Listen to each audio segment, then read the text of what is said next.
হচ্ছে আপনার stadium market, Shahjalal pathology centre, doctor আপনার শান্তারানী দত্ত উনার অফিসেই কিন্তু সে কাজ করত এবং সে আপনার জব করত, কর্মরত অবস্থায় ছিল।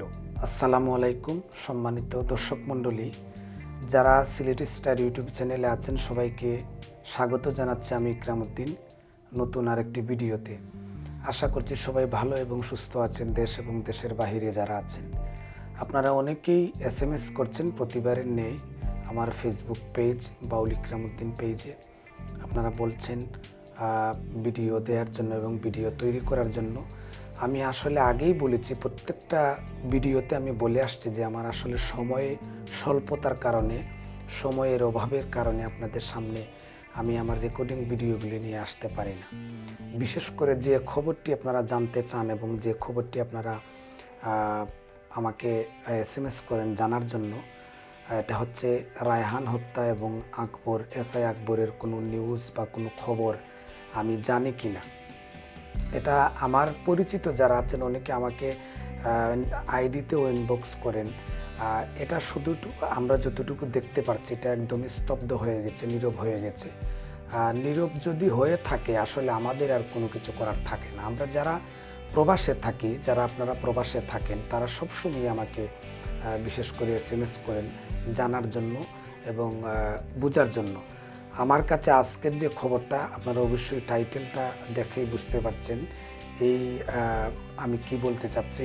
এই আপনার জায়গা থেকেই কিন্তু, আপনার যে জায়গা থেকে রায়হান বের হওয়ার পর আপনার সিলেটে যখন আপনার কাষ্টগড় এলাকায় যায় এবং কাষ্টগড় এলাকায় গিয়ে সুলাইলালের ঘরে ঢুকে সেই জায়গা থেকেই আপনার গিয়েছিল। এই জায়গাটা হচ্ছে আপনার stadium market, Shahjalal pathology centre, doctor আপনার শান্তারানী দত্ত উনার অফিসেই কিন্তু সে কাজ করত এবং সে আপনার জব করত, কর্মরত অবস্থায় ছিল।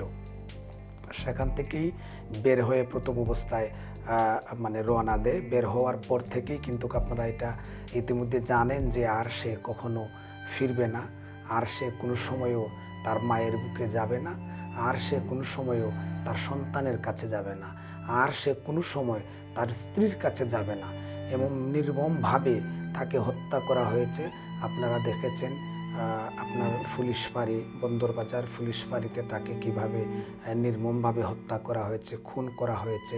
ইতিমধ্যে আসামি ধরা পড়েছে, মামলাও হয়েছে। ধরা পড়ার পরেও রিমান্ডের তারিখ অনেকটাই পের হয়ে যাওয়ার পরেও আমরা এই মামলার কোনো অগ্রগতি দেখছি না।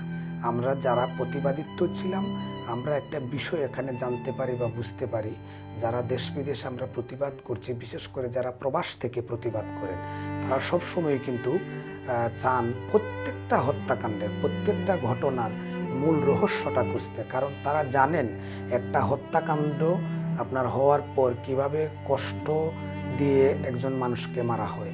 আর এই কষ্টের ভাগিদার একমাত্র শুধু প্রবাসীরাই জানেন। কেন?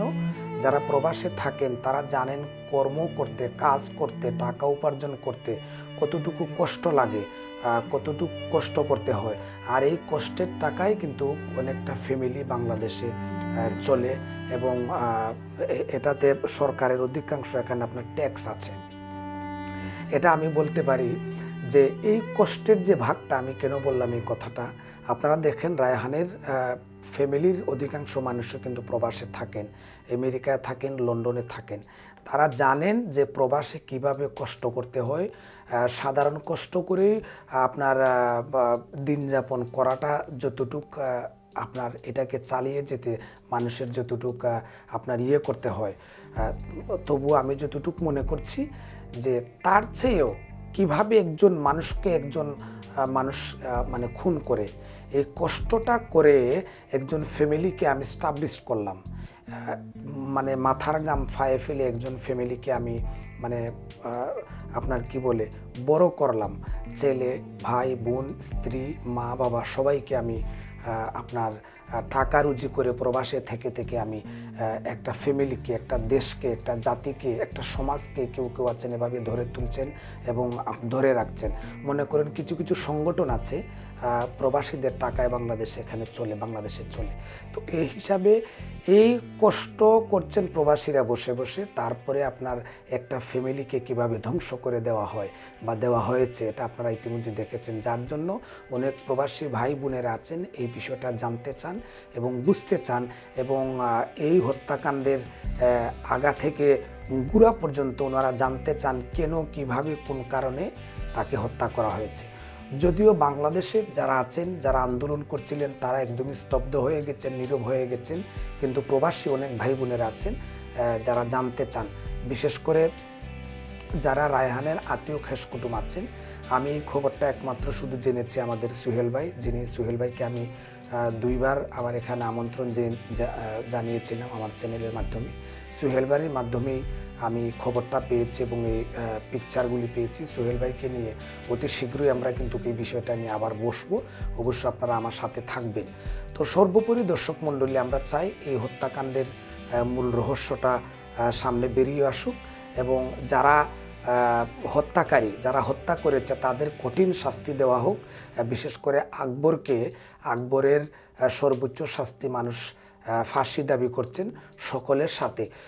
প্রত্যেকটা আসামিকে তার ফাঁসির কাস্টে ঝুলিয়ে দেওয়া হোক এবং কি কি কারণে, কোন কোন কারণটা ছিল তাকে হত্যা করার এবং অপরাধটা তার কতটুক ছিল না ছিল সম্পূর্ণভাবে মানুষ জানতে চায়। আমরাও এটা জানতে চাই। যদিও সিলেটবাসী অনেকটা নীরব হয়ে গেছেন, কারণ হয়তো একটা কোনো কিছু ঘটছে। ওনার ফ্যামিলি থেকেও আমার কাছে সুহেল ভাই ফোন করে এই কথাটি বলেছেন, ফ্যামিলির সাথে যোগাযোগ হয়েছে। ফ্যামিলির যে ডাক্তার যিনি আছেন আজ পর্যন্ত উনি হয়তো, ওনার নাম হচ্ছে শান্তারানী দত্ত, ডাক্তারের ফ্যামিলি থেকে ওনার পরিবারের প্রতি কোনো সহানুভূতি বা কোনো টেলিফোন এরকম কোনো কিছু ওনারা পান নাই। এর বিস্তারিত কিন্তু ইনশাআল্লাহ অবশ্যই আমি সুহেল ভাইকে আরেকদিন আমন্ত্রণ করব, কারণ আমাদের সময়টা খুবই কম, খুবই অল্প সময়, যার কারণে আমরা এখানে একত্রিত হতে পারি না। অবশ্য আপনারা যেভাবে ভিউ করে যাচ্ছেন এবং কমেন্ট করে যাচ্ছেন, আরেকটা জিনিস বলতে চাই আপনাদেরকে, যেটা বলছিলাম, কমেন্ট করে যেভাবে উৎসাহ দিয়ে যাচ্ছেন এটা আপনাদের প্রতি কৃতজ্ঞতা। আরেকটা হচ্ছে কিছু কিছু মিথ্যাচার নিউজ আমরা দেখেছি যে ইউটিউবের মধ্যে কিছু কিছু ইউটিউব ভাই বোনেরা আছেন ছবি দিয়েই শুধু নিউজগুলো করে দিচ্ছেন বা অন্যান্য কথাবার্তা। আকবর গ্রেপ্তার হয়েছে, গ্রেপ্তার হওয়ার পর মিন্নির সাথে আছে কাস্টডিতে, এইরকম কিছু কথাবার্তা বা আকবরের ফোন আলাপ ফাঁস। কিন্তু ভিতরে যখন যাই গিয়ে দেখলাম যে না, এরকম আকবর